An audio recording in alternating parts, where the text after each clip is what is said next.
ನಮ್ಮ ಪಕ್ಷದ ಅಭ್ಯರ್ಥಿ ಪ್ರೊಫೆಸರ್ ರಾಜೀವ್ ಗೌಡ ಅವರೇ ಮೇಲ್ಮನೆಯ ಲೋಕಸಭೆಯಲ್ಲಿ ರಾಜ್ಯಸಭೆಯ ಸದಸ್ಯರು, ಪ್ರದೇಶ ಕಾಂಗ್ರೆಸ್ ಸಮಿತಿಯ ಕಾರ್ಯಾಧ್ಯಕ್ಷರು ಆದಂಥ ಜಿ ಚಂದ್ರಶೇಖರ್ ಅವರ,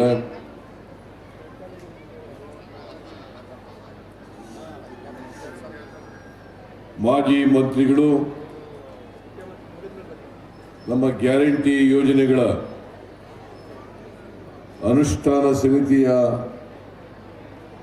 ರಾಜ್ಯಾಧ್ಯಕ್ಷರು ಆದಂಥ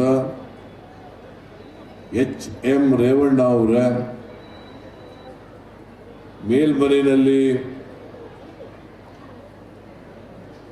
ಸರ್ಕಾರದ ಮುಖ್ಯ ಸಚೇತಕರಾದಂಥ ಸಲೀಂ ಅಹಮದ್ ಅವರ,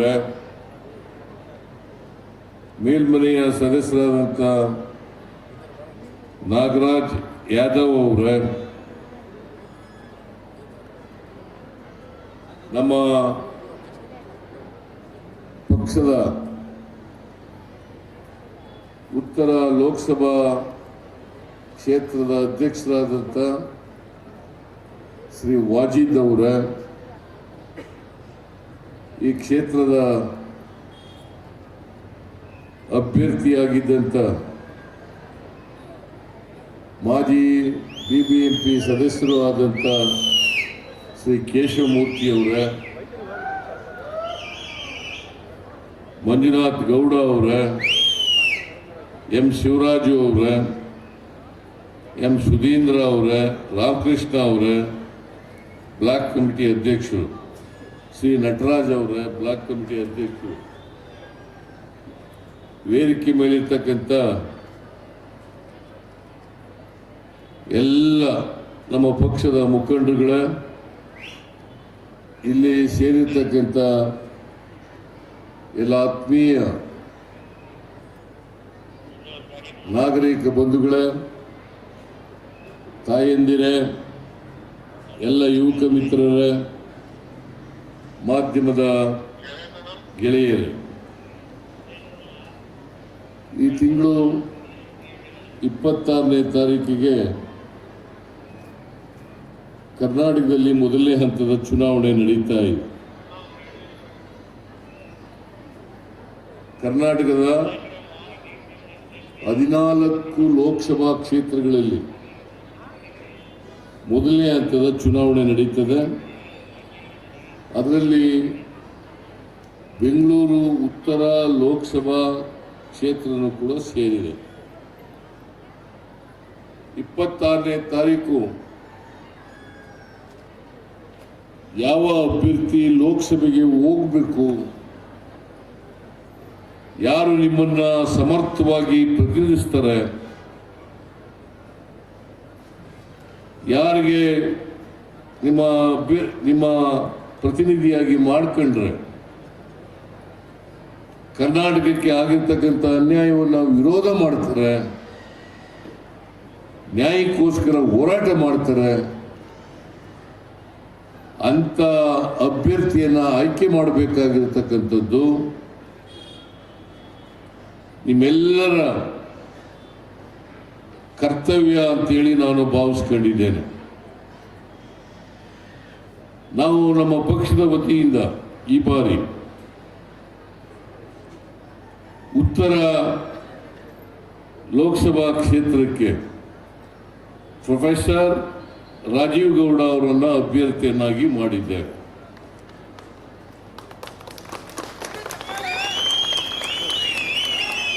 ಇವರು ಪ್ರೊಫೆಸರ್, ವಿದ್ಯಾವಂತರು, ಎಲ್ಲಕ್ಕಿಂತ ಮುಖ್ಯವಾಗಿ ಈ ದೇಶದ ರಾಜಕಾರಣದ ಬಗ್ಗೆ ಜ್ಞಾನ ಹೊಂದಿರತಕ್ಕಂಥ ವ್ಯಕ್ತಿ ಅಂತಕ್ಕಂಥದ್ದನ್ನು ನೀವು ಜ್ಞಾಪಕ ಮಾಡ್ಕೋಬೇಕಾಗ್ತದೆ. ಇವರು ರಾಜಕೀಯ ಕುಟುಂಬದಿಂದ ಬಂದಂಥವ್ರು. ನಿಮಗೆಲ್ಲ ಜ್ಞಾಪಕ ಇರಬೇಕು, ಎಂ.ಎ. ಕೃಷ್ಣಪ್ಪ ಅವರು ಕೇಂದ್ರದ ಮಂತ್ರಿ ಆಗಿದ್ರು. ಇವರು ದೊಡ್ಡಪ್ಪ. ಇವ್ರ ತಂದೆ ಎಸ್.ಎಂ. ಕೃಷ್ಣ ಅವರು ಮುಖ್ಯಮಂತ್ರಿ ಆಗಿರುವಾಗ ಕರ್ನಾಟಕ ವಿಧಾನಸಭೆಯ ಸ್ಪೀಕರ್ ಆಗಿದ್ದರು. ಅವ್ರ ಮಗ ಪ್ರೊಫೆಸರ್ ರಾಜೀವ್ ಗೌಡ ಈಗಾಗಲೇ ವಿಧಾನ ಪರಿಷತ್ನಲ್ಲಿ 6 ವರ್ಷಗಳ ಕಾಲ, ರಾಜ್ಯಸಭೆಯಲ್ಲಿ 6 ವರ್ಷಗಳ ಕಾಲ ರಾಜ್ಯಸಭಾ ಸದಸ್ಯರಾಗಿ ಕೆಲಸ ಮಾಡಿದ್ದಾರೆ. ತಮ್ಮ ಸಾಮರ್ಥ್ಯ ಏನು ಅಂತಕ್ಕಂಥದನ್ನ ರಾಜ್ಯಸಭೆಯಲ್ಲಿ ಸಾಬೀತು ಮಾಡಿದ್ದಾರೆ. ನನ್ನ ಪ್ರಕಾರ ಇವತ್ತಿನ ಸಂದರ್ಭದಲ್ಲಿ ಇವರು ಅತ್ಯಂತ ಸಮರ್ಥ ಲೋಕಸಭಾ ಸದಸ್ಯರಾಗ್ತಾರೆ. ಇವರನ್ನು ಆಯ್ಕೆ ಮಾಡಿದ್ರೆ ಇವತ್ತು ಕರ್ನಾಟಕಕ್ಕೆ ಕೇಂದ್ರದಿಂದ ಏನೇನೆಲ್ಲ ಅನ್ಯಾಯಗಳಾಗಿದ್ದಾವೆ ಆ ಅನ್ಯಾಯಗಳನ್ನು ಪ್ರಶ್ನೆ ಮಾಡ್ತಕ್ಕಂಥ, ಅದರ ವಿರುದ್ಧ ಧ್ವನಿ ಎತ್ತಕ್ಕಂಥ, ಹೋರಾಟ ಮಾಡ್ತಕ್ಕಂಥ ಸಾಮರ್ಥ್ಯ ರಾಜೀವ್ ಗೌಡರಿಗೆ ಇದೆ ಅಂತಕ್ಕಂಥದ್ದನ್ನು ನೀವೆಲ್ಲರೂ ಕೂಡ ಅರ್ಥ ಮಾಡ್ಕೋಬೇಕಾಗ್ತದೆ.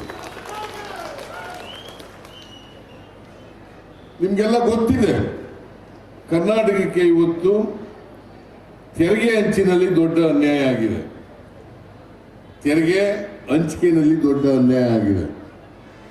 15ನೇ ಹಣಕಾಸಿನ ಆಯೋಗದಿಂದ ನಮಗೆ ನ್ಯಾಯ ದೊರಕಿಲ್ಲ. ಇವತ್ತು ಕರ್ನಾಟಕದವರೇ ಕೇಂದ್ರದಲ್ಲಿ ಹಣಕಾಸಿನ ಮಂತ್ರಿ ಆಗಿದ್ದಾರೆ. ಶ್ರೀಮತಿ ನಿರ್ಮಲಾ ಸೀತಾರಾಮನ್ ಅವರು 15ನೇ ಹಣಕಾಸಿನ ಆಯೋಗ 2 ರಿಪೋರ್ಟ್ಗಳನ್ನು ಕೊಡ್ತದೆ. ಮೊದಲನೇ ರಿಪೋರ್ಟ್ನಲ್ಲಿ ಕರ್ನಾಟಕಕ್ಕೆ ತೆರಿಗೆ ಹಂಚಿಕೆ ಕಡಿಮೆಯಾಗಿದೆ, ಅದಕ್ಕೋಸ್ಕರ 5,495 ಕೋಟಿ ರೂಪಾಯಿಗಳನ್ನು ವಿಶೇಷ ಅನುದಾನವಾಗಿ ಶಿಫಾರಸು ಮಾಡ್ತಾರೆ. ಶ್ರೀಮತಿ ನಿರ್ಮಲಾ ಸೀತಾರಾಮನ್ ಅವರು 15ನೇ ಹಣಕಾಸು ಆಯೋಗದ ಅಧ್ಯಕ್ಷರಿಗೆ ಹೇಳಿ ಅದನ್ನು 2ನೇ ರಿಪೋರ್ಟ್ನಲ್ಲಿ ಬರ್ಬಾದ ರೀತಿಯಲ್ಲಿ ಮಾಡ್ತಾರೆ. ಇವರ ಅಡ್ವೈಸ್ ಪ್ರಕಾರ, ಇವರ ಡೈರೆಕ್ಷನ್ ಪ್ರಕಾರ ನಮಗೆ 5,495 ಕೋಟಿ ಬರಲ್ಲ. ಅದಲ್ಲದೆ ಬೆಂಗಳೂರಿನ ಪೆರಿಫೆರಲ್ ರಿಂಗ್ ರೋಡ್ಗೆ 3,000 ಕೋಟಿ ರೂಪಾಯಿಗಳನ್ನು ಶಿಫಾರಸು ಮಾಡಿರ್ತಾರೆ. 3,000 ಕೋಟಿ. ಕೆರೆಗಳ ಅಭಿವೃದ್ಧಿಗೆ, ಬೆಂಗಳೂರಿನಲ್ಲಿರ್ತಕ್ಕಂಥ ಕೆರೆಗಳ ಅಭಿವೃದ್ಧಿಗೆ 3,000 ಕೋಟಿ ರೂಪಾಯಿ. ಇದು 2ನೇ ರಿಪೋರ್ಟ್ನಲ್ಲಿ ಶಿಫಾರಸು ಮಾಡಿರ್ತಕ್ಕಂಥದ್ದು. ಒಟ್ಟು 11,495 ಕೋಟಿ ಬೆಂಗಳೂರು ನಗರಕ್ಕೆ ಮತ್ತೆ ತೆರಿಗೆ ಹಂಚಿಕೆ ಅನ್ಯಾಯ ಆಗಿದೆ ಅಂತ ಹೇಳಿ 15ನೇ ಆಯೋಗ ಶಿಫಾರಸು ಮಾಡಿರ್ತದೆ. ಇದು ಕೊಡಬೇಕಾ ಬೇಡ? ನಮಗೆ ಕೊಡಬೇಕಾ ಬೇಡ? ಕೊಡದೇನೆ ಅನ್ಯಾಯ ಮಾಡ್ತಾರೆ. ಇದನ್ನ ಕರ್ನಾಟಕದಿಂದ 25 ಜನ ಬಿಜೆಪಿ ಲೋಕಸಭಾ ಸದಸ್ಯರು ಒಂದು ದಿನ ಇದನ್ನು ಕೊಡಿ ಅಂತ ಕೇಳೋದಿಲ್ಲ. ಒಂದು ದಿನ ಕೇಳೋದಿಲ್ಲ. ಯಾರು ಕೂಡ ಬಾಯಿ ಬಿಡಲ್ಲ. ಇಲ್ಲಿ ಅಭ್ಯರ್ಥಿಯಾಗಿದ್ದಾರಲ್ಲ ಶ್ರೀಮತಿ ಶೋಭಾ ಕರಂದ್ಲಾಜೆ, ಇವರು ಕೇಂದ್ರದಲ್ಲಿ ಮಂತ್ರಿ ಆಗಿದ್ದಾರೆ, ಕೃಷಿ ಸಚಿವರು. ಯಾವತ್ತಾರು ಕರ್ನಾಟಕಕ್ಕೆ 15ನೇ ಹಣಕಾಸಿನ ಆಯೋಗದ ಶಿಫಾರಸ್ಸಂತೆ ಕೊಡಿ ಅಂತ ಬಾಯಿ ಬಿಟ್ಟಿದ್ದಾರ? ಬಾಯಿ ಬಿಟ್ಟಿದ್ದೀರೇನ್ರಿ? ಮತ್ತೆ ಅವಳಿಗೆ ಓಟ್ ಕೊಡ್ತೀರಾ ಯಮ್ಮನಿಗೆ? ಆ? ಕೊಡಬಾರದು 25 ಜನ ಎಂಪಿಗಳು ಬಾಯಿ ಬಿಡಲಿಲ್ಲ, ಶೋಭಾ ಕರಂದ್ಲಾಜೆನೂ ಬಾಯಿ ಬಿಡಲಿಲ್ಲ. ಹಾಗಾಗಿ ಇವತ್ತು ಕರ್ನಾಟಕಕ್ಕೆ ದೊಡ್ಡ ಅನ್ಯಾಯ ಆಯಿತು,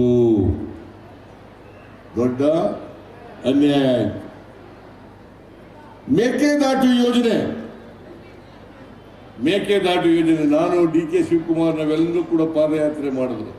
ಇಲ್ಲಿರ್ತಕ್ಕಂಥ ಅನೇಕ ಮುಖಂಡರುಗಳು ಕೂಡ ಪಾದಯಾತ್ರೆಯಲ್ಲಿ ಭಾಗವಹಿಸಿದ್ರು. ನಾವು ಯಾಕೆ ಪಾದಯಾತ್ರೆ ಮಾಡಿದವು ಅಂತಂದ್ರೆ, ಮೇಕೆದಾಟು ಯೋಜನೆಯನ್ನು ನಾವು ಮಾಡಬೇಕು, ಅದರಿಂದ ಬೆಂಗಳೂರು ನಗರಕ್ಕೆ ಕುಡಿಯ ನೀರನ್ನು ಕೊಡಬೇಕು, ಬೆಂಗಳೂರಿನ ಸುತ್ತಮುತ್ತ ಪ್ರದೇಶಗಳಿಗೆ ಕುಡಿಯ ನೀರನ್ನು ಕೊಡಬೇಕು. ಇದಿಲ್ಲದೆ ಹೋದರೆ ಬೆಂಗಳೂರಿನಲ್ಲಿ ಕುಡಿಯ ನೀರಿಗೆ ದೊಡ್ಡ ತೊಂದರೆ ಆಗ್ತದೆ. ಅದಕ್ಕೋಸ್ಕರ ಮೇಕೆದಾಟು ಮಾಡಲಿಕ್ಕೆ ಅನುಮತಿಯನ್ನು ಕೊಡಿ, ಎನ್ವೈರನ್ಮೆಂಟ್ ಪರ್ಮಿಷನ್ ಕೊಡಿ ಅಂತ ಹೇಳಿ ಕೇಂದ್ರ ಸರ್ಕಾರಕ್ಕೆ ಒತ್ತಾಯವನ್ನು ಮಾಡೋದು ನಾವು. ಇವ್ರು ಯಾರು ಕೂಡ ಕೇಂದ್ರ ಸರ್ಕಾರದ ಮೇಲೆ ಒತ್ತಡ ಆಗ್ತಕ್ಕಂಥ ಕೆಲಸವನ್ನು ಮಾಡಲಿಲ್ಲ. ಶೋಭಾ ಕರಂದ್ಲಾಜೆ ಇರ್ಬೋದು, ಪ್ರಹ್ಲಾದ್ ಜೋಶಿ ಇರ್ಬೋದು, ಖೂಬಾ ಇರ್ಬೋದು, ಬೀದರ್ ಖೂಬಾ ಇರ್ಬೋದು, ಉಳಿದ ಎಂಪಿಗಳಿರ್ಬೋದು, ರಾಜ್ಯಸಭಾ ಮೆಂಬರ್ಗಳಿರ್ಬೋದು, ಬಿಜೆಪಿಯವರು, ಅವ್ರು ಯಾರು ಕೂಡ ಒಂದು ದಿನ ಕರ್ನಾಟಕದ ಪರವಾಗಿ, ಮೇಕೆದಾಟು ಪರವಾಗಿ ಮಾತಾಡಲಿಲ್ಲ. ಇವತ್ತು ಬರಗಾಲ ಇದೆ ಕರ್ನಾಟಕದಲ್ಲಿ. 240 ತಾಲೂಕುಗಳಲ್ಲಿ 223 ತಾಲೂಕುಗಳು ಬರಗಾಲಕ್ಕೆ ತುತ್ತಾಗಿದ್ದಾವೆ ಅಂತೇಳಿ ಕೇಂದ್ರ ಸರ್ಕಾರಕ್ಕೆ ಸೆಪ್ಟೆಂಬರ್ ತಿಂಗಳಲ್ಲೇ ನಾವು ಮೆಮೊರಾಂಡಮ್ ಅನ್ನು ಸಲ್ಲಿಸಿತು. ಅಮಿತ್ ಶಾ ಬರ್ತಾರೆ ಇಲ್ಲಿ ಚನ್ನಪಟ್ಟಣದಲ್ಲಿ ವೋಟ್ ಕೇಳಲಿಕ್ಕೋಸ್ಕರ ಬರ್ತಾರೆ. ಅವ್ರು ಹೇಳ್ತಾರೆ ಮೆಮೊರಾಂಡಮ್ ಸಲ್ಲಿಸದೆ 3 ತಿಂಗಳು ವಿಳಂಬ ಆಗ್ಬಿಟ್ಟದೆ ಅಂತ ಸುಳ್ಳು ಹೇಳ್ತಾರೆ. ನಿನ್ನೆ ನಿರ್ಮಲಾ ಸೀತಾರಾಮನ್ ಹೇಳ್ತಾರೆ ಮೆಮೊರಾಂಡಮ್ ಕೊಟ್ಟಿದ್ದಾರೆ, ಆದರೆ ಕೋಡ್ ಆಫ್ ಕಾಂಡಕ್ಟ್ ಇರೋದ್ರಿಂದ ಕೊಡಕ್ಕಾಗಲ್ಲ. ನೋಡಿ, ಇವರು ಒಂದು ಸುಳ್ಳು ಹೇಳ್ತಾರೆ, ಅವ್ರು ಇನ್ನೊಂದು ಸುಳ್ಳು ಹೇಳ್ತಾರೆ. ನಿರ್ಮಲಾ ಸೀತಾರಾಮನ್ ಒಂದು ಸುಳ್ಳು ಹೇಳ್ತಾರೆ, ಅಮಿತ್ ಶಾ ಒಂದು ಸುಳ್ಳು ಹೇಳ್ತಾರೆ, ನರೇಂದ್ರ ಮೋದಿ ಇನ್ನೊಂದು ಸುಳ್ಳು ಹೇಳ್ತಾರೆ. ಈ ಸುಳ್ಳಿನ ಪಾರ್ಟಿಗೆ ವೋಟ್ ಕೊಡ್ತೀರಾ? ಕರ್ನಾಟಕ ಆಗಿರ್ತಕ್ಕಂಥ ಅನ್ಯಾಯ ಸರೋಗ್ಬೇಕ ಬೇಡ? ಸರೋಗ್ಬೇಕಲ್ಲ. ಸರೋಗ್ಬೇಕಾದ್ರೆ ಅವರು ಚಿಕ್ಕಮಗಳೂರು, ಉಡುಪಿ ಅವರು ಶೋಭಾ ಕರಂದ್ಲಾಜೆ ರಿಜೆಕ್ಟ್ ಮಾಡಿ ಕಳಿಸ್ಬಿಟ್ಟಿದ್ದಾರೆ. ಈ ಕಡೆ ಏನ್ ಮಾಡಿದ್ದಾರೆ? ರಿಜೆಕ್ಟ್. ನೀನು ಹೋಗಮ್ಮ, go back Shobha, go back Shobha, ನೀನು ಜನಪರವಾಗಿಲ್ಲ, ಹೋಗಮ್ಮ ಅಂತ ಇಲ್ಲಿ ಯಡಿಯೂರಪ್ಪ ಇಲ್ಲಿ ಕರ್ಕೊಂಡ್ಬಂದು ನಿಲ್ಲಿಸ್ಬಿಟ್ಟಿದ್ದಾರೆ. ಯಡಿಯೂರಪ್ಪ ಆ ಶೋಭಾ ಕರ್ಕೊಂಡ್ಬಂದು ಇಲ್ಲಿ ನಿಲ್ಲಿಸ್ಬಿಟ್ಟಿದ್ದಾರೆ. ನೀವೇನ್ ಮಾಡಬೇಕು ನೋಡಮ್ಮ, ಚಿಕ್ಕಮಗಳೂರು, ಉಡುಪಿಯವರು ನಿನ್ನ ಗೋಬ್ಯಾಕ್ ಎಂದವ್ರೆ, ನಾವು ಕೂಡ ಇಲ್ಲಿಂದ ಗೋಬ್ಯಾಕ್ ಅಂತೀವಿ, ದಯಮಾಡಿ ನೀನು ಹೋಗಮ್ಮ ಅಂತ ಹೇಳ್ತೀರಿ ಅಲ್ವಾ? ಗೋಬ್ಯಾಕ್ ಅಂತ ಹೇಳ್ತೀರಿ ಅಲ್ವಾ? ಗೋಬ್ಯಾಕ್ ಅಂತ ಹೇಳೋದು ಅಂದ್ರೆ ಬಿಜೆಪಿಗೆ ವಿರುದ್ಧವಾಗಿ ವೋಟ್ ಕೊಟ್ಟು ರಾಜೀವ್ ಗೌಡ ಅವರನ್ನ ಗೆಲ್ಲಿಸಿದ್ರೆ ಅವ್ರಿಗೆ ಗೋಬ್ಯಾಕ್ ಅಂತ ಹೇಳಿದ್ರು ಅರ್ಥ ಆಗ್ತದೆ ಅಂತಕ್ಕಂಥ ಮಾತನ್ನು, ಸಾರ್ಥಕ ಆಗ್ತದೆ ಅಂತಕ್ಕಂಥ ಮಾತುಗಳನ್ನು ಇವತ್ತು ತಾವೆಲ್ಲ ತಿಳ್ಕೊಬೇಕಾಗುತ್ತೆ. ಅದನ್ನು ಮಾಡ್ತೀರಿ ಅಲ್ವಾ? ಬಿಜೆಪಿಯವರು ನುಡಿದಂತೆ ನಡೆದಿಲ್ಲ. 10 ವರ್ಷ ಆಯ್ತು ನರೇಂದ್ರ ಮೋದಿ ಅವರು ಪ್ರಧಾನಮಂತ್ರಿಯಾಗಿ. 10 ವರ್ಷದಲ್ಲಿ ಬೆಂಗಳೂರಿಗೆ ಏನಾದ್ರು ಮಾಡಿದಾರ? ಕರ್ನಾಟಕದ ಜನರಿಗೆ ಏನಾದ್ರು ಮಾಡಿದಾರ? ನುಡಿದಂತೆ ನಡೆದಿದ್ದಾರ? ಪೆಟ್ರೋಲ್ ಬೆಲೆ, ಡೀಸೆಲ್ ಬೆಲೆ, ಗ್ಯಾಸ್ ಬೆಲೆ ಏನಾಗಿದೆ? ಈಗ ಮೇಲು ಕೊಟ್ಟೋಗಿದೆ. ರೂಪಾಯಿ ಬೆಲೆ ಏನಾಗಿದೆ? ಇವರು ನರೇಂದ್ರ ಮೋದಿ ಅವರು ಬಂದಾಗ ರೂಪಾಯಿ ಮೌಲ್ಯವನ್ನು ಕಡಿಮೆ ಇಳಿಸ್ತೀವಿ ಡಾಲರ್ ಬೆಲೆಯನ್ನು ಕಡಿಮೆ ಮಾಡ್ತೀವಿ ಅಂತ ಹೇಳಿದರು. ಇವತ್ತು 2014ರಲ್ಲಿ 58 ರೂಪಾಯಿ ಇತ್ತು. ಒಂದು ಡಾಲರ್ಗೆ ರೂಪಾಯಿ ಬೆಲೆ 58 ರೂಪಾಯಿ. ಇವತ್ತೆಷ್ಟಿದೆ? 83 ರೂಪಾಯಿ. ಎಷ್ಟು? 83 ರೂಪಾಯಿ. 25 ರೂಪಾಯಿ ಜಾಸ್ತಿ ಆಯ್ತು. 25 ರೂಪಾಯಿ ಒಂದು ಡಾಲರ್ಗೆ ಜಾಸ್ತಿ ಆಯ್ತು. ಇದನ್ನ ನರೇಂದ್ರ ಮೋದಿ ಅವರೇ ನೀವು ಮಾಡಿದ್ದು. ಪೆಟ್ರೋಲ್ ಬೆಲೆ ಜಾಸ್ತಿ ಮಾಡಿದ್ರಿ, ಡೀಸೆಲ್ ಬೆಲೆ ಜಾಸ್ತಿ ಮಾಡಿದ್ರಿ, ಗ್ಯಾಸ್ ಬೆಲೆ ಜಾಸ್ತಿ ಮಾಡಿದ್ರಿ, ಗೊಬ್ಬರದ ಬೆಲೆ ಜಾಸ್ತಿ ಮಾಡಿದ್ರಿ. ಓಲಿ ಕರ್ನಾಟಕಕ್ಕೆ ಕೊಡಬೇಕಾದದನ್ನು ಕೊಡಲಿಲ್ಲ. 5 ವರ್ಷದಲ್ಲಿ 1,87,000 ಕೋಟಿ ರೂಪಾಯಿ ಕೇಂದ್ರದಿಂದ ಕರ್ನಾಟಕಕ್ಕೆ ಬರ್ತಕ್ಕಂಥ ಹಣ ನಷ್ಟ ಆಗಿದೆ. ಎಷ್ಟು? 1,87,000 ಕೋಟಿ. ನರೇಂದ್ರ ಮೋದಿಜಿ, ಯಾಕೆ ಇಷ್ಟೊಂದು ಅನ್ಯಾಯ ಮಾಡಿದಿರಿ ಕರ್ನಾಟಕಕ್ಕೆ? ಕರ್ನಾಟಕ ಜನ ಏನ್ ನಿಮ್ಗೆ ತೊಂದರೆ ಕೊಟ್ಟಿದ್ರು? 25 ಜನ ನಿಮಗೆ ಗೆಲ್ಲಿಸ್ಕೊಟ್ಟಿದ್ರು ಬಿಜೆಪಿ ಕಳೆದ ಲೋಕಸಭಾ ಚುನಾವಣೆಯಲ್ಲಿ. ಆದರೂ ಅನ್ಯಾಯ ಮಾಡಿದಿರಲ್ಲ, ಮಲತಾಯಿ ತೋರಣೆ ತೋರಿದಿರಲ್ಲ. ಇದು ನ್ಯಾಯನಾ?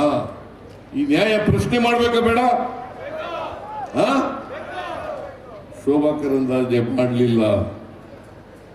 ಇವರು ರಾಜೀವ್ ಗೌಡ ಅವರು ಪಾರ್ಲಿಮೆಂಟ್ಗೆ ಹೋದ ತಕ್ಷಣನೇ ಮೊದಲನೇ ಪಾರ್ಲಿಮೆಂಟ್ನಲ್ಲೇ ಈ ವಿಚಾರನ ಪ್ರಸ್ತಾಪ ಮಾಡಿ ಕರ್ನಾಟಕಕ್ಕೆ ಅನ್ಯಾಯ ಆಗಿದೆ ಅಂತೇಳಿ ಕೇಂದ್ರ ಸರ್ಕಾರವನ್ನು ಕೇಳ್ತಕ್ಕಂಥ ದ್ರಾಷ್ಟ್ಯವನ್ನು ಇವರು ಪ್ರದರ್ಶನ ಮಾಡ್ತಾರೆ. ನಾವು 5 ಗ್ಯಾರಂಟಿ ಕೊಟ್ಟಿದ್ದು, 5 ಗ್ಯಾರಂಟಿಗಳು ಜಾರಿಯಾಗಿದ್ದಾವೋ ಇಲ್ಲ? ಶಕ್ತಿ ಯೋಜನೆ ಜಾರಿಯಾಗಿದೆ ಇಲ್ಲ? ಗೃಹಲಕ್ಷ್ಮಿ ಜಾರಿಯಾಗಿದೆ ಇಲ್ಲ? ಗೃಹ ಜ್ಯೋತಿ ಜಾರಿಯಾಗಿದೆ ಇಲ್ಲ? ಅನ್ನಭಾಗ್ಯ ಜಾರಿಯಾಗಿದೆ ಇಲ್ಲ? ಯುವ ನಿಧಿ ಜಾರಿಯಾಗಿದೆ ಇಲ್ಲ? ಮತ್ತೆ ನುಡಿದಂತೆ ನಡೆದಿದ್ದೀವಲ್ವಾ? ನಮಗೆ ಆಶೀರ್ವಾದ ಮಾಡಬೇಕಲ್ವ ನೀವು? ನಮಗೆ ಶಕ್ತಿ ತುಂಬಬೇಕು ಬೇಡ? ನೀವು ಆಶೀರ್ವಾದ ಮಾಡಿದ್ರೆ ಇನ್ನಷ್ಟು ಕೆಲಸ ಮಾಡಲಿಕ್ಕೆ ಸಾಧ್ಯ ಆಗ್ತದೆ.